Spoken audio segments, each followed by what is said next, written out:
This mini lecture is going to cover human immunodeficiency virus, or HIV.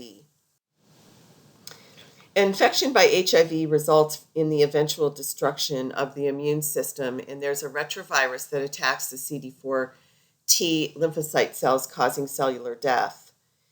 In early HIV infection, the patient's CD4 T cell count remains above 500 in the peripheral blood, but over time, as the immune system seems to weaken, the infection leads to a significant immune dysregulation.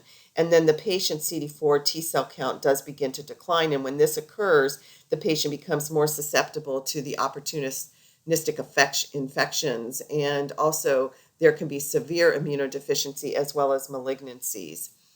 Some of the risk factors include sexual activity, especially male to male. When HIV originally was identified in the 1980s, it was identified only in homosexual men, but the virus does affect men and women now of all races, ethnicities, sexual orientation, and even children and infants and adolescents. IV drug use, as well as receiving blood products between 1975 and 1985, and occupational exposure are also risk factors. So if you received a blood transfusion in that time frame, you may not have known that HIV even existed. And then down the road, many, many years later, you become HIV positive. So there were a lot of people who did get blood transfusions in that time frame, but really never knew that HIV could even be an issue. It's transmitted through the exchange of blood and body fluids, and it cannot be transmitted by casual contact, such as, kissing and handshakes and that type of thing. But we do consider it to be a sexually transmitted disease. So how we do prevent it is to avoid unprotected sexual activity and injection of IV drugs. During vaginal and anal sex, the friction can cause tears to the highly vascular mucous membranes, and this is how sometimes it is transmitted also, because that minute tear can allow for systemic exposure to HIV-infected bodily fluids, particularly when you're having intercourse.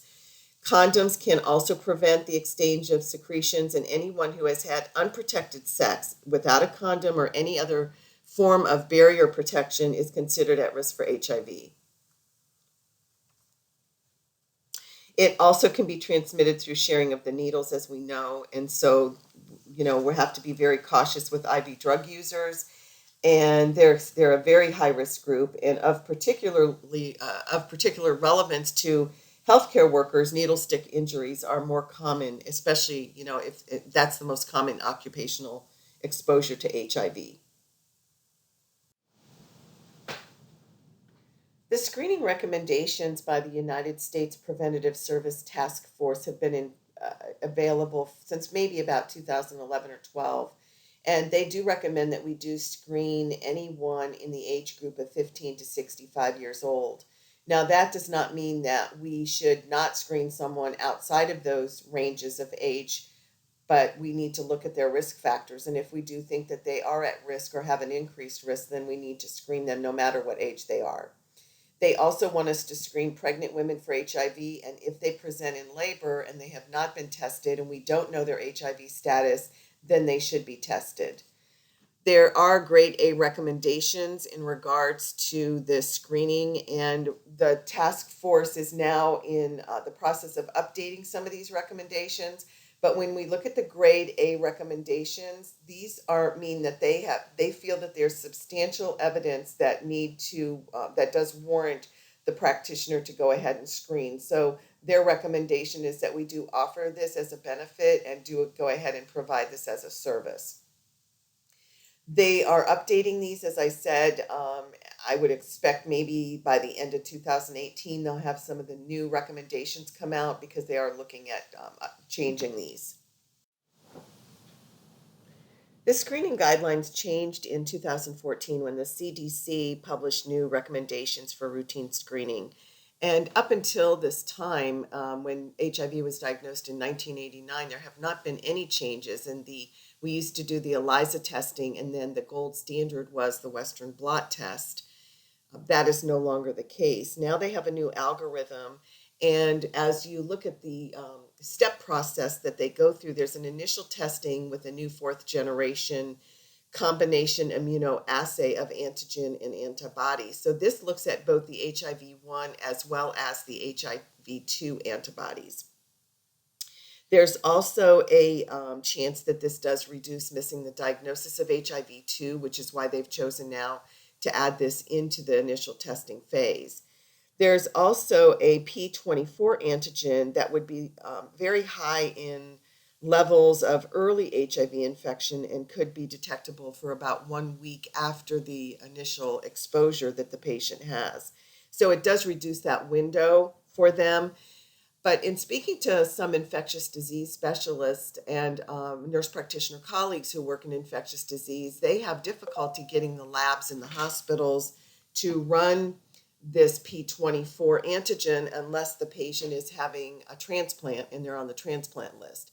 So mainly what they're doing is running the HIV 1 and 2 antibody screen. The next step is that if that fourth generation is reactive, now we look at the HIV-1 and HIV-2 antibody differentiation assay. And that differentiation assay breaks it down into looking at each one individually. So if the HIV-1 antibody is positive, then that would establish the HIV infection as well as antibody, the one for antibody for HIV-2. That would establish the infection. And if both are positive, then they would be co-infected with 1 as well as 2. But if both are negative, then it is either a false positive, and they're not a false positive from the fourth generation, and they're not infected, or then the initial test was positive, and that P24 antigen was detected before the HIV antibodies in themselves were detected. Then your third step of the algorithm, if the second step is negative, then you do an HIV-1 nucleic acid testing or the NAT testing, or the most common one that we do see, which is preferable for a patient that's high risk, would be the HIV PCR, which is your polymer chain reaction testing. Or you can do you can do that if it's a 2 to 4 week delay. You can repeat the fourth generation if you do think that they are at low risk. So it really is going to depend on the history that the patient gives you and whether you deem them to be low or high risk on how you would proceed with doing either a repeat of the fourth generation, which is your HIV 1 and 2 antibody screen, or if you're going to do the HIV PCR.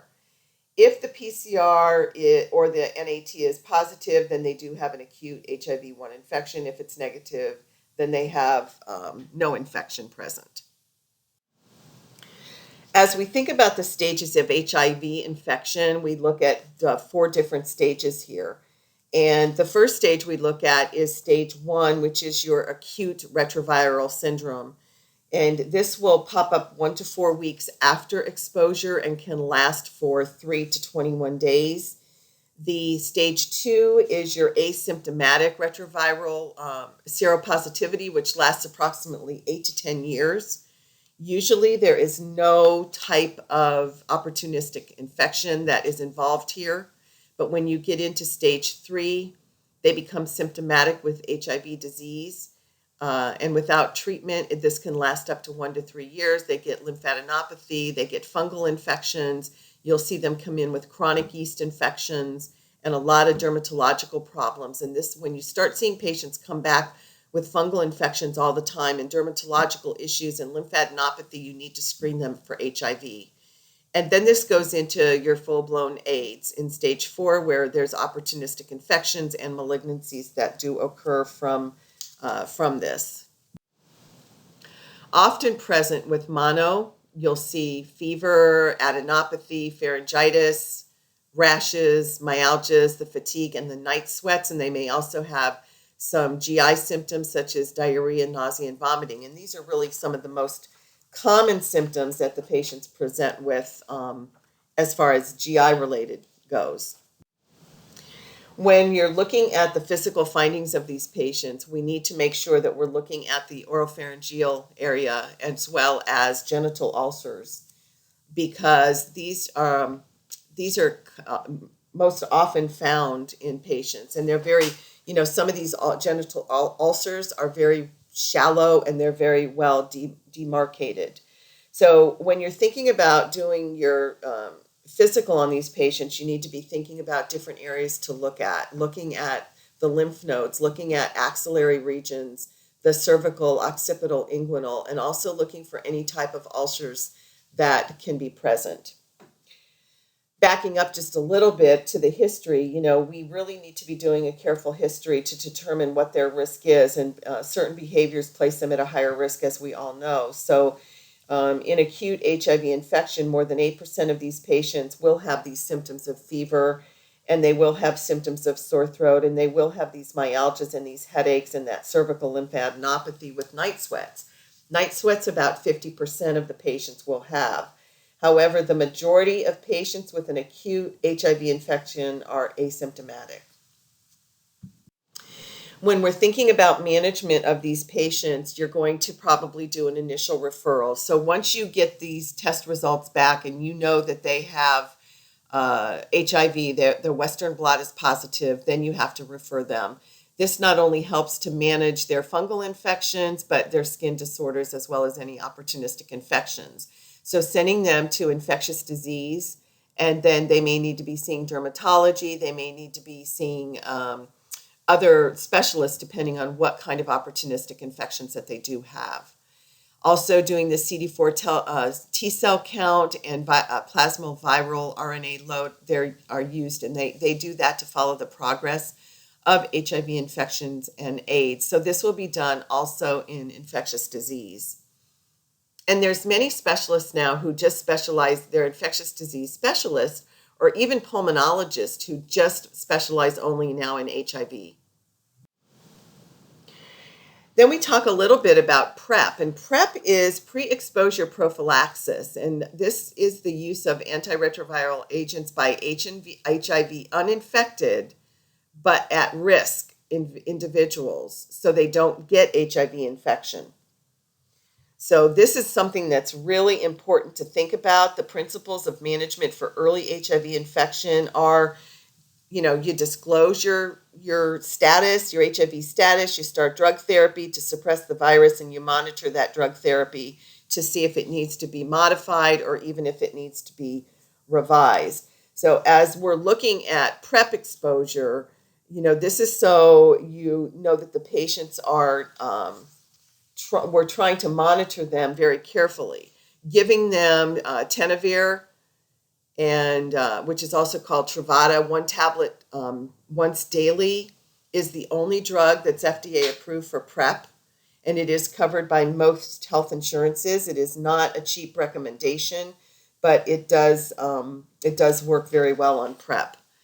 Also, the CDC recommends PrEP as one option for prevention if you are an adult man who has sex with men at a substantial risk of HIV acquisition, if you are a heterosexual active men and women who are at substantial risk of HIV, or if you are a drug user, then that puts you at a substantial risk for HIV. So that is when you would want to do, you want to make sure that these patients are doing PrEP. When you're starting PrEP, you want to discuss all the options available for HIV prevention and the likelihood of the patient adhering to the regimen. So you need to make sure that the patient understands they need to still use consistent condoms, because that will decrease the risk of their acquiring HIV in heterosexual couples, and also condoms to be used concurrently with PrEP, specifically if they're really inconsistent on using condoms, and that happens quite a bit. You want to educate the patients about the medication and make sure that you support them, do pregnancy tests, and monitor for HIV infections, medication toxicities, level risks of behavior. So there may be times when your HIV patients are coming back to you as the primary care physician for other things that are going on. And so you need to make sure to be asking them, are you seeing a specialist in HIV? Are you seeing infectious disease? Are you taking all your medications like you're supposed to? Make sure that you document a list of their medications. Make sure you document that they're compliant. Talk to them about their risk behavior still. Let them know that, they need to really be very careful with condom use and trying to just keep them in tune to what's going on. It's also critical to make sure that they have adequate support to facilitate, that they're using safe sex practices as well as medication compliance. That seems to be the biggest problem is the medication compliance because these patients don't seem to want to, take their medication sometimes. Also, thinking about hepatitis viruses and things like that, monitoring them for those things. So you want to consider prescribing no more than a 90-day supply to make sure that they don't take PrEP continuously, because then if they start to do that, they won't do the HIV testing. And you want to make sure that they're doing that HIV testing. Follow up at least every 3 months, perform that HIV testing on them and look for signs and symptoms, any acute infections, any signs of fungal infections, any signs of bacteria or, bacterial infections. And you want to make sure that they, remain HIV negative. Assess any pregnant women and make sure to test women who are pregnant or who do become pregnant. Provide prescription or refill authorization of this medication for no more than 90 days until they do their next HIV test. Asking them about the side effects, making sure they're adhering to it and they're have some type of support also for this. So post-exposure prophylaxis is a little bit differently than PrEP. PrEP, you're preparing not to get it. Post-exposure prophylaxis, now you've been exposed to HIV. And you can group these people in that occupational exposure, such as the needle stick injuries. So nurses who are exposing themselves is a very concerning thing. If we think of the non-occupational exposures, it would be the sexual exposure. So you're breaking it into occupational versus non-occupational. There's a risk of HIV infection, which is determined by the source, the patient characteristic, the type of exposure. Did they have sex with individuals with known HIV infection? Did they have sex with individuals of unknown HIV status, but they are at a higher risk of having HIV? And then what type of high-risk exposure types would be included? So your blood-borne exposure. So, is it a needle stick occupational? Is it recreational needle sharing? We have so much heroin going on right now. We have such a heroin epidemic in the country because it's a cheaper drug now than taking OxyContin and taking all the other drugs. So we need to make sure that they know about, needle sharing and that we get them involved in some, if they are drug users, get them involved in some type of needle sharing program, where they're turning in their needles and they get free needles. And there's a lot of centers who do that now. Anal receptive intercourse is another high-risk exposure. So, we need to be talking to the patient and finding out what their history is. The PEP drug regimen and guidelines on occupational PEP and New York State guidelines on occupational and non-occupational PEP now recommend a 3-drug regimen for all patients whom PEP is determined to be appropriate. So if the exposure's there, post-exposure is there, you need to be treating these patients with Truvada, and you need to be looking at treating them also with the Raltegravir, 400 milligrams twice a day for 4 weeks.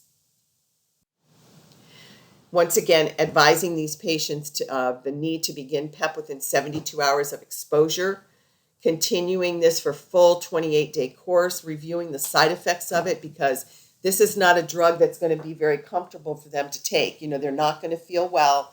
They're going to feel nauseated. They're going to have fatigue. They're going to have diarrhea. They're going to just feel yucky.